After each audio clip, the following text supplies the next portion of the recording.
All right, welcome to section 11.3 for Calc 2. We're going to be looking at the integral test, another test that tells us when things are converging or diverging. And we'll look at some estimate of sum. So the integral test starts out, suppose that f is a continuous positive decreasing function. You need to have that information.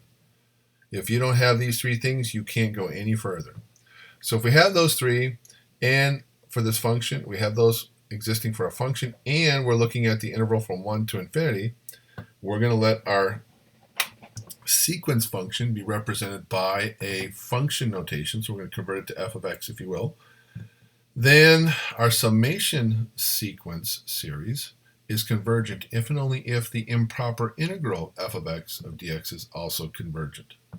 So in other words, if we converge with our improper integral, then our summation of our sequence will converge. If our improper integral diverges, then our summation of our sequence function must diverge. So here's an example. Come on. So always use the divergent test first, because that's a quick and easy one. Remember we talked about that earlier. We said if you can show that the limit as n approaches infinity of your sequence function doesn't exist or it's not equal to 0, then it automatically diverges. So that's a quick test. So let's go find the limit and see if it's not equal to 0 or does not exist. Well, I can see already that this is 0 because this is like a rational function, and you can use your horizontal asymptote rule and say, look, top power is smaller than the bottom power, so that's case 1. Your horizontal asymptote's at y equals 0. And so therefore your limit's at 0. So there's no conclusion here. So off to the integral test. So we convert it into a function f of x. We're looking at all the x's are greater than or equal to 1. Is this continuous? Yes. There's no potential for any vertical asymptotes. Are we positive? Well, if we're putting in 1 and bigger, and you're multiplying by 2 and squaring and adding 1, those are never going to make a negative value, so it's positive. Are you decreasing? Well, I'm going to say yes because the bottom is getting bigger faster than the top, so my values are always getting smaller, so yes, it's decreasing. All right, so let's make our improper integral. Throw in your limit, put your t in for infinity, and then we'll integrate this and then test the limit to see what happens with t. So I see an x squared on the bottom, and this looks like a great chance to do a u sub because the derivative of x squared is 2x, which is conveniently on the top. So I'm going to let the whole denominator be u, and then my du is going to be 2x dx. So I'm integrating 1 over u. Well, if we integrate 1 over u, that's the natural log of the absolute value of u. Now here, I kind of cheated here. I didn't put in absolute value bars because I know everything has to be positive, so I don't really need absolute value bars. But we could put them in. So 1 over u, that my u being x squared plus 1, natural log of u, now becomes natural log of x squared plus 1. Let's evaluate it. We plug in the t for x, and then we plug in the 1. So 1 plus 1 is 2. My natural log of infinity squared is going to be infinity, so this doesn't exist. Our limit is infinity. All right, now the next important thing here is that you're going to state that the integral diverges. Therefore, so must your summation notation. So you have to rewrite the original problem and say it diverges. So you always have to have this sentence in your answer. You can't just say, well, the integral diverges, that's it. Well, yeah, once it diverges, therefore, your original summation sequence function is also going to diverge. You will write that in there. Okay, next example. Well, very similar to what we just had. Top power smaller than the bottom power.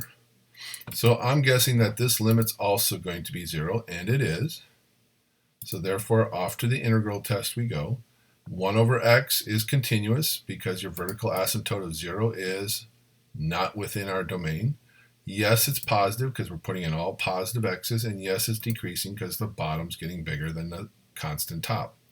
So you make your improper integral. We substitute in the limit as t goes to infinity. We put t in for infinity on our integral. We integrate this. So 1 over x integrates to the natural log of absolute value of x. All right, put them in now. Substitute in your t's. But again, we can see, hey, natural log of infinity goes to infinity. Natural log of 1 is 0. That's my limit. So therefore, the integral diverges. Therefore, go grab the original problem summation and then tell me it diverges as well. You have to have this statement at the end. All right, example number 3, using the integral test. If possible, determine whether the series is convergent or divergent. Ooh, got more stuff here. So let's try the divergence test. So let's take the limit of that. And let's see. This is infinity on a direct substitution. This is infinity. So that's an indeterminate. So let's take L'Hopital's rule. Take the derivative of the top, 1 over x. Derivative of the bottom, 3x squared. Well, let's see. This 1 over x is technically x to the negative 1, so we can move that to the bottom, make this 3x cubed on the bottom. And now when I put infinity, we have a constant on the top. We're getting bigger on the bottom, so that equals 0. There's no conclusion that we can draw from the divergence test. So off to the integral test we go. There's my function. We're testing it for x is greater than or equal to 2. So we're going to have to work on that decreasing part there. We're going to have to do some extra work. Yes, we're continuous because, again, vertical asymptote is not within the domain. We're at x equals 0 for your vertical asymptote. We're not in the domain. Yes, we're positive. We're putting in all positive values. Decreasing, here we go. We got to take the derivative of our function and use your derivative test. So x to the third times the derivative of the top, 1 over x. That will become x squared. Minus the derivative of the bottom, 3x squared times the function on the top, ln of x. And on the bottom, we have our x cubed being squared, which is x to the 6th. So I said this was x squared, and now we're going to factor out an x squared. And we're going to get canceling that x squared with into the x to the 6th makes that x to the 4th. So my derivative is 1 minus 3 times the natural log of x. So if I'm decreasing here, then your derivative has to be less than 0. All your y coordinates of your derivative have to be negative for all the x's you want to test. So let's take just the top and see if it's less than 0. We don't want 0 on the bottom, so we're not worried about that. So we just test the top. So let's see. We'll add over 3 times the natural log of x to the right side, divide by 3. So natural log of x greater than 1/3. And again, you could have 1/3 less than natural log of x. That works too. We are going to take base e to both sides to cancel out the natural log function. So x is greater than e to the 1/3, which is 1.3956 from the calculator. And since our domain is x is greater than or equal to 2, and this value was less than 2, then yes, we're decreasing everywhere on that function. So we can go rewrite this as an improper integral from 2 to infinity at natural log of x over x cubed dx. Change this out to the limit as t approaches infinity from 2 up to t. Let's integrate this. We're going to have to integrate by parts. So LIATE, logs are first, so u will be the natural log of x. And then x to the negative 3rd dx will be my dv. du, okay, let's take the derivative of the natural log of x. That's 1 over x dx. Let's integrate x to the negative 3. So that means, okay, subtract 1 from the powers x to the negative 2, then divide by negative 2 or multiply this by negative 1/2. So we'll substitute it into our integration by parts. So by our definition, we have our u times v over here, or v times u, because I haven't switched around, negative 1/2 x to negative 2 natural log of x, minus the integral. Okay, I left off the boundaries here because I'm just working off our formula for integrating by parts. Our v, negative 1/2 x to the negative 2 power times du, 1 over x dx. Let's clean this up. 1 over x is x to the negative 1, multiply to x to the negative 2, add your exponents, x to the negative 3rd. Negative 1/2, factored that out to the front, made that plus 1/2 the integral. Now I'm ready to evaluate it, so I put my boundaries back on this now. So we'll do that. So I'm going to have t in for x.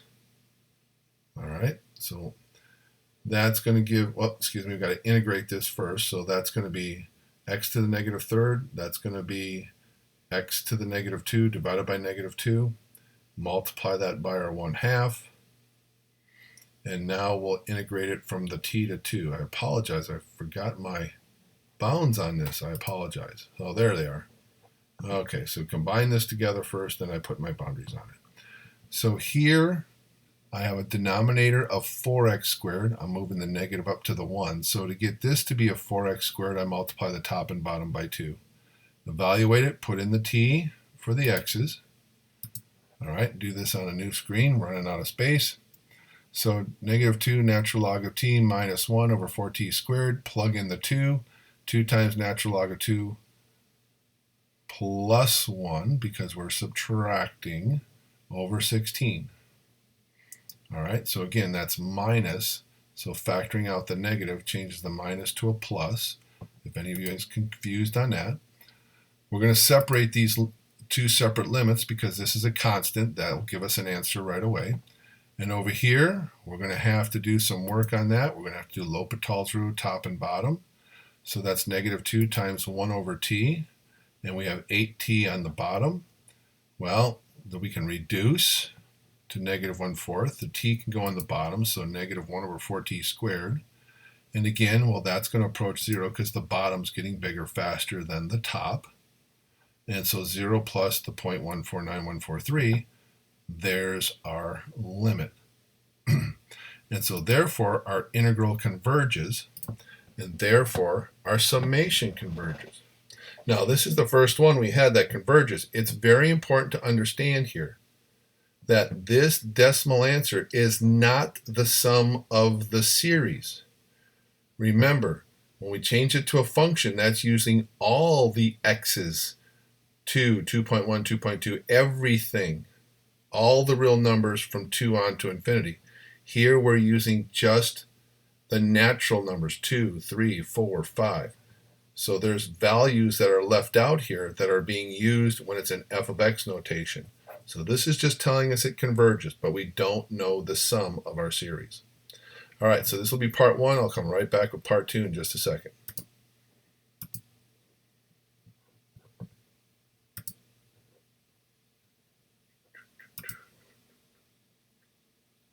I'll be faster if I just hit